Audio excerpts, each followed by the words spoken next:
right, so we're bringing back drift reviews. I haven't done a drift review in a very long time. We're here in Texas. I did a few last time. A lot of fun, a lot of cool cars out here, so it's a really good place to do it. So today we have Jack Davis. Yes, sir. This is his E36 sedan. So give us a walk around. Tell us about the car. It's a 1995 BMW E36 sedan. Obviously, it started out as a 325i. Right now I have a 2006 LS2. It's still aluminum block, stock bottom end. I have ARP bolts. Vortec Pro Charger or Supercharged. Okay. All right, so this is a LS2 out of a Corvette. You used all the Corvette accessories? Yes, sir. Yes, That's sir. Interesting. That's probably like seems a lot better. Yeah, everything worked out pretty well. My buddy Charles Powell at Momentum Manufacturing in Oklahoma, he designed this whole tube front end. If you actually look, we have a intercooler, a power steering cooler, and an oil cooler. Oh, nice. Nice. Yeah, custom made all of this. This is actually the A&A Corvette supercharger kit, all the brackets and everything.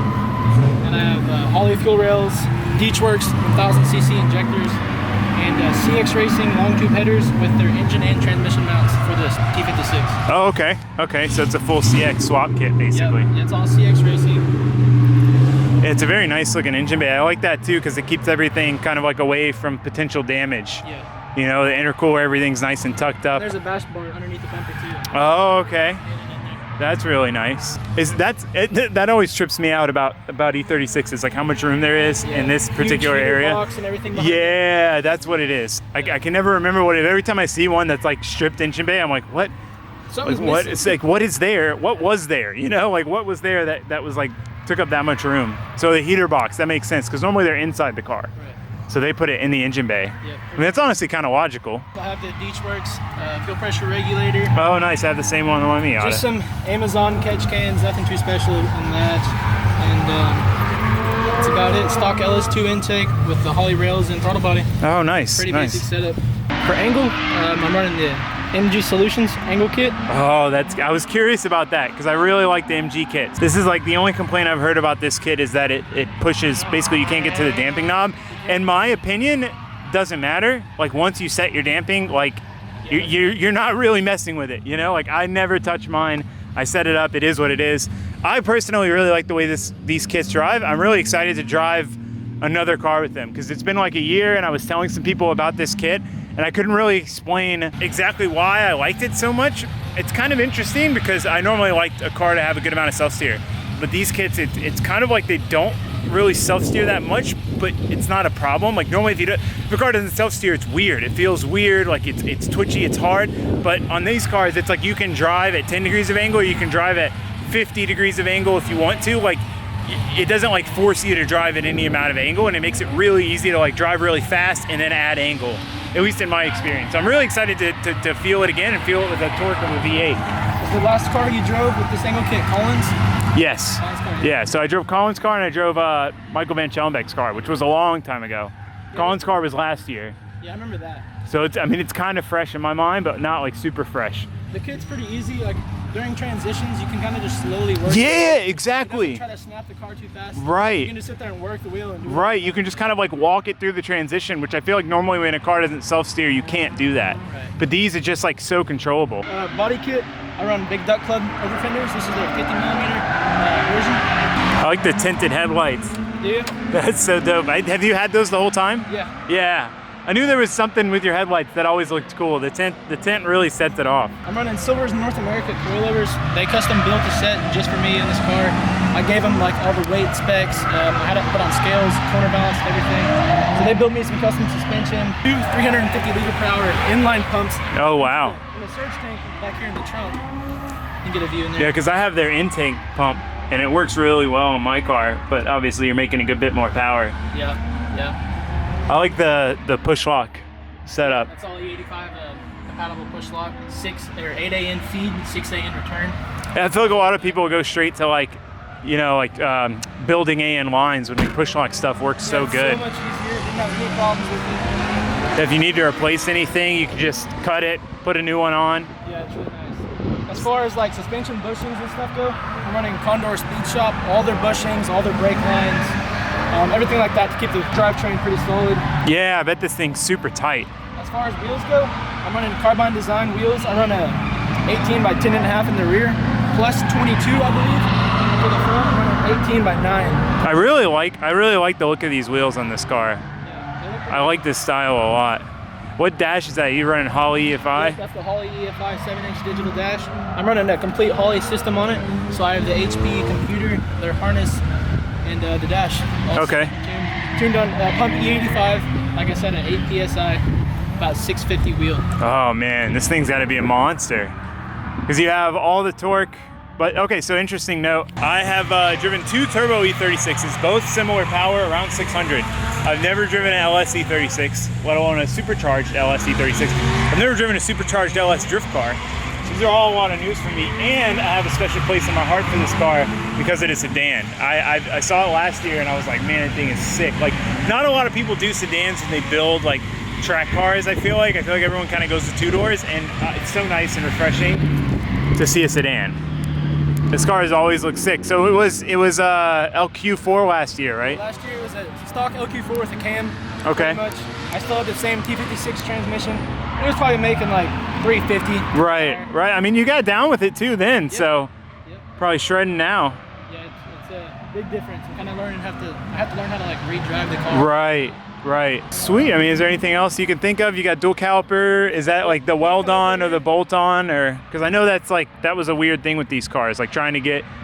Didn't you have to like weld the dual caliper on, or do they have brackets now? The first setup I had was a company called SRS Concepts, and they were weld-on tabs onto the stock 325i trailing arms. Okay. But I actually have M3 everything on the rear now. Okay. M3 control arms, M3 diff, and everything. And there's a company called Seems Legit Garage. Okay. They're the ones that make the dual caliper bracket. That bolts on, right? Yeah, and it uses a E39. Oh, okay. So a bigger caliper. Yeah. Nice. Well, sweet. I guess let's go give it a shot. Very, very hot today in Houston. Houston is basically Florida weather. It's very humid, very hot. It's a nice Porsche driving by. So we might be a little minute on laps. Try to get 3 laps. 2 laps. 1 lap's kind of tough, obviously, because you're learning the car. 2nd lap, I usually feel it out a little bit, and then 3rd lap is when I'm comfortable enough to do like what the car is capable-ish of. You know, obviously I can't drive it at its limits, but like 3rd lap is generally when we get a good lap in. So hopefully we can get 3 laps in it. Yeah, no, it's a sick-looking car. I'm really excited to do this one.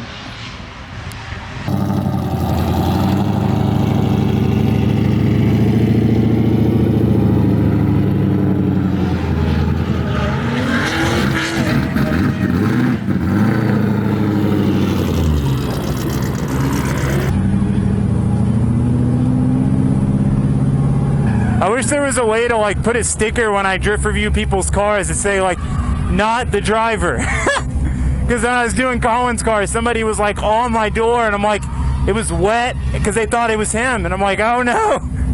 Like it was fine, but. You never know what can happen. Yeah, I just like, whenever I drive other people's cars, it's like super low risk. So if it gets like 220, 210. 225 is probably Yeah. Like I always cool mine off at 222, but it's just funny because my vet, like the fans didn't come on until 228. Really? Yeah, wow. I ran that thing to like 250 all the time, and it was fine. 250, 260. So just so you know, like if you ever cook it over 220, like you're all right. So we're going out in the tandem line, but we're not tandeming. Just gonna get a little gap. What gear are you in? I was doing like 3rd, but you kind of had to get on it pretty good for 3rd. Okay.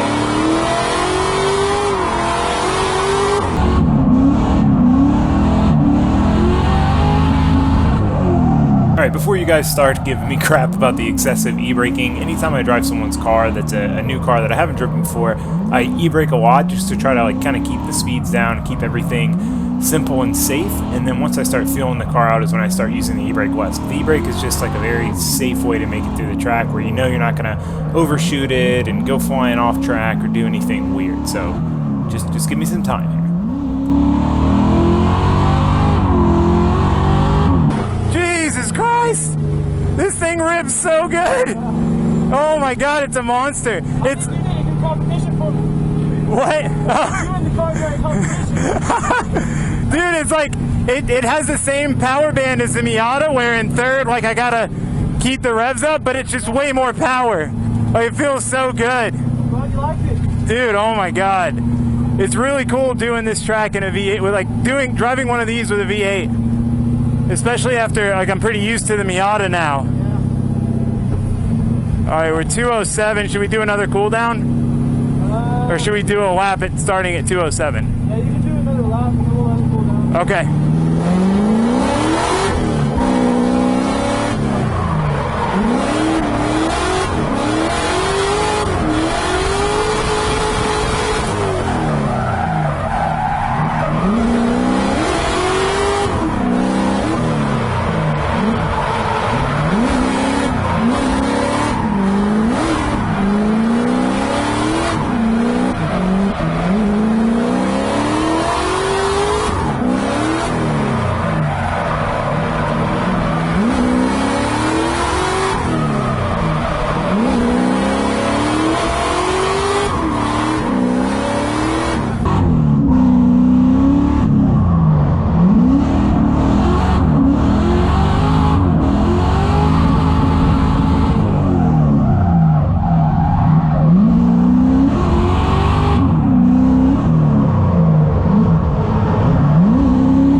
Oh, this thing is so good, dude. This thing is so good. I would love to, like, yeah, man, I like these chassis a lot. God, this thing is fun, man. It's just so, oh, yeah, just, it's set up really well. Like, cause I can chuck it in and just like stay on throttle in the big sweeper. Old Kiddas, too. Even like Kiddas slingshots in like 2015. Oh, really? Yeah. It feels like it makes a ton of grip. I have some of the new Kiddas streets. The last time I used those, I broke my diff and an axle. I was gonna say, you probably start breaking stuff with as much grip as this thing has. Short on power, isn't it? Yeah.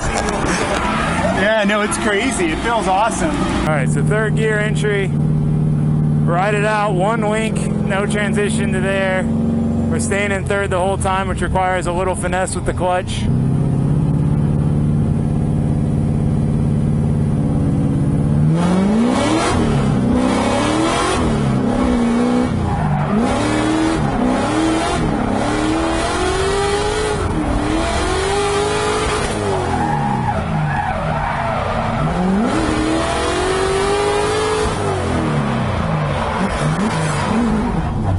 Oh, too much.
was fun. It just feels, I love your rev limiter too.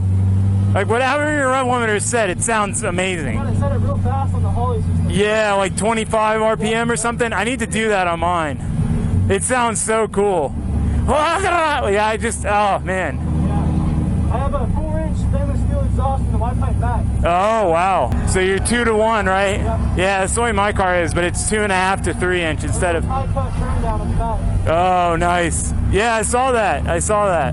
I like how it's like tucked up there too. Man, that was super, super fun. It's been, I mean, my car is not crazy, but it's the first legit car I've had with decent power, but it's been a while since I've driven a real high-powered, like Pro-Am, Pro 2 level capable car, and this is definitely by far one of my favorite cars I've driven. I felt really comfortable. I felt like I could really just throw it in and floor it, and it's a really sick car. Huge thanks to Jack for letting me drive it. Dude, you killed it. Go follow him on Instagram. Jack_Davis_. Jack_Davis_. So that one's wrong on the roll cage? No, that's just a hashtag. Oh, okay. And then any other social medias? You got YouTubes, you got Facebooks? No, just Instagram. Just Instagram, all right. Awesome. But again, huge thank you. I'm very excited to compete against you. This car is a monster. Appreciate it. So I think we're gonna have a blast together. Yeah, sure. All right, thanks again. That's gonna be it for this video. Thank you guys for watching. Thanks for subscribing. I'll see you next time. Loud noises, goodbye. Bye, thanks for watching.